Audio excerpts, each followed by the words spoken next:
The Gainesville Gators and the Auburn Tigers. Auburn's coming off this high, emotional win against Mississippi State. And so I kind of want your thoughts on what do you want me to do? You want me to Go ahead. Oh, okay. I thought you were wanting me to turn something up.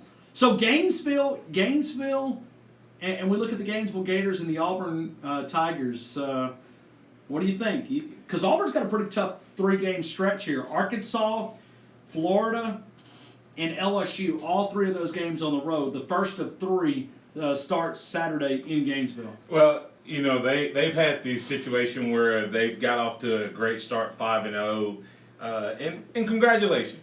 They have on paper the toughest schedule so far, but I'm not convinced. You're not buying. I'm not buying yet because I saw a thing, you know how they do the FPI thing and stuff like that. They still say that Auburn only has a 15% chance of winning half of their remaining games. And that's the way I look at it is this week's going to be a tough test.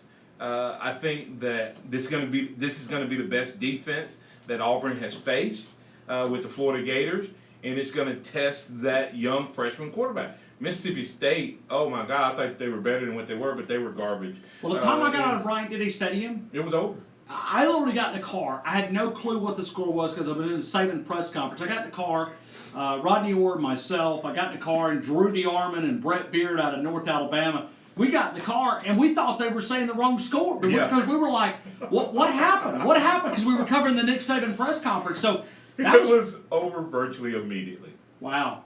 And then we've got Michigan State and Ohio State, so maybe there's a hurdle there. I mean, we're hearing a lot about it, the Buckeyes. But how great it is to be number 1, and we're all complaining and belly aching. Hey, listen, we've been 13 years in the Nick Saban system. And 12 years at number 1 at some point in the season. More than any other team in the history of college football. And may double it up before we stop that streak. And I think 7 was the highest, or was it 9? Was it 9 by Miami? Maybe 9. Yeah, and well, okay, there's a couple of different categories. There's one that if you're in the top 5, we broke that record earlier this season, and we recently just went past, I want to say it was Miami again for number 1 all time. I put that stat up, but it's number 1. Nobody has, since 1936, this is not like going back, I mean, this is 1936. That was the AP poll. Auburn wasn't even Auburn then. It was something else. I don't remember what they were. But anyway, Alabama's been at that number 1 spot more than any other team in the history of college football. 12 consecutive years that at some point we've been number 1. And that also broke a record too. So it's just crazy when you talk about it. But we've all been processed because every time we find, we're looking at it from a Nick Saban perspective, that it's never good enough, right? Because I think we're a little gun shy of what happened out in Santa Clara.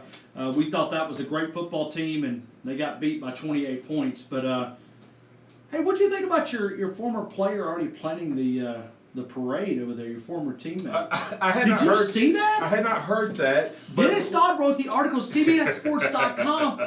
And now let me give Dabo some credit, okay, in case he happens to be watching this on Martin's feed or something, okay, he said he does it every single year. He said they've already got the championship parade pre-written, the celebration. Well, I mean, okay, so this is not just this year. He does this every year. Well, I guess that's one of the ways he sets his goals. I mean, if you have confidence, and you do it, I guess it's confidence. If you don't do it, it's cockiness. But hey, back to the poll thing, Ryan. Auburn, I think, has been number 1 9 times in the history. If you take all the weeks together, like 9 times, it may not be that many, maybe 9. And probably didn't deserve. Well, 7 of the 9 was on probation. Right?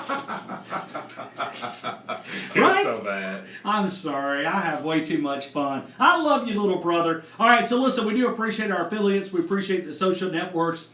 Hit that subscribe button on YouTube. Find us on Facebook, Periscope. I appreciate you guys following. Listen to Martin Houston mornings beginning at 6 a.m.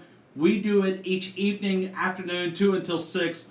I'm Ryan Fowler. Good night from Tuscaloosa and Roll Tide. We're going to take care of Bayou University. We'll see you guys next week.